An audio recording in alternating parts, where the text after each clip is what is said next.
છોટાઉદેપુર નકલી કચેરીના મુખ્ય સૂત્રધાર સંદીપ રાજપૂતનું મોત। સંદીપ રાજપૂતના મૃતદેહને પેનલ પોસ્ટમોર્ટમ માટે વડોદરા લઈ જવાયો। અમને રજૂઆત કરેલ કે સાહેબ મને છાતીમાં ગભરામણ થાય, દુખાવો જેવું લાગે, તો સર મારો જાપ્તો માગો ને।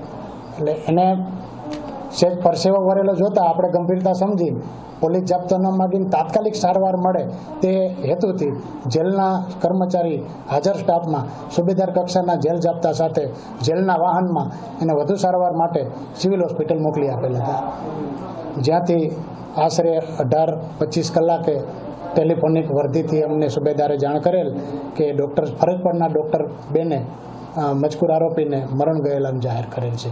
ડુપ્લિકેટ કચેરી કૌભાંડના આરોપી હતા। દાહોદ ખાતેના પણ એના પર કેસ હતો અને અત્રે છોટાઉદેપુર પોલીસ સ્ટેશનના પણ એ જ કેસ હતો। અમારી તમામ માહિતીથી અપડેટ રહેવા માટે જોડાયેલા રહો S9 ન્યૂઝ સાથે।